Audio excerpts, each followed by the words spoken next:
I just wanted to share with y'all a little of what I saw and a couple lessons that God taught me while I was there. Like they said, I'm Jim and Peg's granddaughter, and I just started my sophomore year at Auburn University. I'm a math education major. I found out about this trip to Haiti through my church in Auburn, through that college ministry. They take a trip at the beginning of the summer for a week, and then they'll go back again in December. So back in January, we went on this retreat, and our college minister, Stu, told us about, if you think you might want to go to Haiti, start praying about it, but there's also an opportunity to go later on in the summer for about a month and a half. And immediately it was God like, okay, Sarah, I think you're going to go to Haiti, which is totally out of my comfort zone. I had never done a mission trip out of the country, and especially not for a month and a half. But God really prepared my heart for that, and it ended up being so wonderful. It's the most wonderful thing that I have ever been a part of. So we flew down. It was June 14th. Just me and one other friend. Her name's Anna. And Anna had been to Haiti before the year before. She went for a week with that same ministry. And so we flew down. All we knew was that we were going to teach summer school. We didn't know what age or what we would be teaching, but they were like, you got it, you'll be able to handle it, don't worry. So we stayed in Port-au-Prince, the capital, and that was where the earthquake occurred 2.5 years ago. We stayed at this school called Christian Light School, which is a school and an orphanage at this point, with a sweet lady named Miss Sherry from Jacksonville, Florida. So we get there, and there are all these kids, and we're like, what's happening? So that first week, we were just kind of floating around different classrooms, and the second week we were there, summer school really kicked off. And I had a sweet little second grade class, but it's not second grade like we would think. Second grade, I think second graders are like 7 years old or so. These are like 7 to about 10-year-olds. So it was just like, they were in second grade just by their education level. So it was an experience. A Haitian classroom is very, very different from an American classroom, to say the least. All of our kids spoke English. Creole was their first language. Some of them French was their second, and English was their third, which is quite impressive for a 7-year-old, I thought. But they all spoke English just fine. The kids in the orphanage that were that age, they went to school, and then there was also some kids from the outside that would come in and come to school, and they all spoke English. But our goal was to improve their conversational English and reading comprehension, because they had tested them, and that's what they were at the lowest level at. So that's what we worked on. We did a lot of vocabulary and reading and learning how to write incomplete sentences. It was a challenge, but I bet they can still write incomplete sentences, because we did that for a good 5 weeks. So it was a wonderful, wonderful experience. Every morning I would go in and pray over the seats. I had usually about 14 kids in class, and it was one of the last mornings that I walked in, and I was just like struck by, God was like, this is such an opportunity. Being an education major, I want to work with high school kids, little kids, wonderful, and I have a heart for them, but I don't think that's going to happen for the rest of my life. It was so cool, because what education major gets that experience to make their own lesson plans, manage their own classroom, learn what discipline works before their internship, their senior year. It was just such a cool opportunity, and it really reaffirmed that is what I want to do, even though I don't want to teach second grade, for sure now.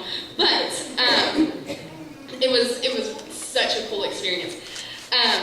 So Haiti, you can see all the pictures, you can hear all the numbers, the statistics, but until you see it with your own eyes and you're in the middle of it, it doesn't really make sense. The last numbers I heard, I was looking at some stuff for when Isaac was coming through, because we were really nervous about Hurricane Isaac coming through. But they ended up being just fine. The numbers that I read was there in the whole country of Haiti, there are still 400,000 people living in tents from the earthquake. The tents are like tarps that were sent from other countries after the earthquake, so they say like U.S. aid on the side of them, or China aid. So it's just a tarp and not like sticks or like 2x4s or something. And some of them had tin stuff, and for some extra support, but that's about it. And the reality of that didn't really hit me until a couple weeks in. Our orphanage, Christian Light, was surrounded by a tent city. They call them tent cities. It's just a little community of tents, and some are really, really huge, and some are kind of small. But we had one in the front across the road, and then we had one right behind us where these people lived. And it was about 2 weeks in, and I was standing there, and I was like, wow. When I get back to America, I'll go back to my 4-bedroom house with hardwood floors and hot or cold water whenever I want, and a pool in the backyard, and these people go back to their sticks and tarp. It's just the difference between the definition of home to you. So that was when it really, I guess you could say at the beginning, it's a little bit of guilt, you know? Why do I get to live like this and they have to live like this? But God taught me about that, and I'll share that in a little bit. So Haiti is a really dirty place. It's a giant dust bowl. There's no like trash system, so there's just like trash everywhere. It's really hot. They had been going through a really long drought, and then when Anna and I got there, it rained for like 3 days straight. So the drought was no more. But so the attitude of the people is still very like hopeless and helpless, because there's still so much destruction. There's still quite a bit of concrete structure left, and some people, you know, they call them squatters, like, you know, they just go and they live there because no one is in control of that land. But it's a very negative culture, which I was not drawn to at all. I wasn't expecting at all. So when I feel called to go back, and when God was calling me that, I'm like, ooh, you know, this is just for the kids, not necessarily for their negative little culture. But definitely not what I was expecting at all when I got there. The orphanage that we stayed at, 37 kids live there right now. Miss Sherry, she came from Jacksonville, like I said. She's been there, I think, about 14 years. And she came down just to start a school. And then she had a connection with this pastor up in Ghanaïs, which is a couple hours north of Port-au-Prince. And there was a really, really bad flood. It was either, I can't remember, it was 2008 or 2009. But the core group of kids, the kids range from 3.5 to 18. And it's probably about the 8 to 18-year-olds that are there now. They lived at this other orphanage in Ghanaïs, and there was a really bad flood that tore some stuff down, and a couple days later it flooded again. And the whole city was destroyed. Our kids were on a roof for like days and days because the pastor wasn't even there at the time, and they had to come get them with a boat. It was just really, really awful. But afterwards, this pastor asked Miss Sherry if she would take in the kids while he got back up on his feet, and she said, sure. And that pastor never got back on his feet.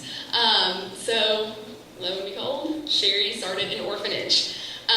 She prefers to call it more of a children's home because a lot of the kids still do have parents. Some of them don't, but a lot of them, if the family has lots of children and they can't support the youngest ones, they'll go and give them up. Or if, you know, they just don't want their children, they'll just take them to the orphanage. But the parents are still out there. for a lot of them. And some of the kids that live there, their parents also live there, as the nannies or the cooks or something. And most everyone was related in some way. It was kind of cool seeing like who was half brothers and stuff. But so let's see. The rest of the kids that have been taken in so far were almost all really, really malnourished. Sherry won't take in just anybody because people come to the gate every day and say, "Will you take my baby?" And she's like, "I can't take everybody's babies. If I wanted to, I would have the whole city of Port-au-Prince in my school."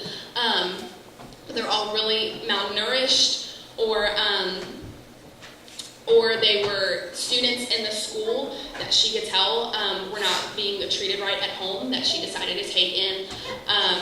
Culture is, if you have multiple children, a lot of times the parents will choose just one to abuse. And so like little Rose Mika, she was the one out of all her sisters that was abused, and so Sherry recognized that, and so she took Rose Mika in, and she said that she was so quiet and she wouldn't eat at all whenever she first got there, and now Rose Mika is the sassiest little 7-year-old I have ever met. So it just shows attention and some love will do. Our smallest one, Kevinson, he's 3.5, but he's about the size of an 18-month-old because he was so malnourished, and no one would. He was at a different orphanage, and no one would pick him up and love on him and move him around and stuff, and so his muscles stopped developing. And so he's 3.5, and he still runs around in his diaper, and he speaks a little bit of Creole. But it was by the end, he'll like all kids do, they'll just copy what you say, and by the end he would say my name, which was so exciting. But he's the youngest one, and I'm not sure if Sherry will take anyone else in at this point, but we'll see if God calls her to do that. So those are the kids, and they're so wonderful. One of the very first lessons that I learned, almost all the lessons that I learned, it was kind of like when God smacks you in the face with something, and you're like, oh, okay, got it. The second day. So we got there the first day, and we were attacked by kids, and I was like, so exciting, new Americans are here.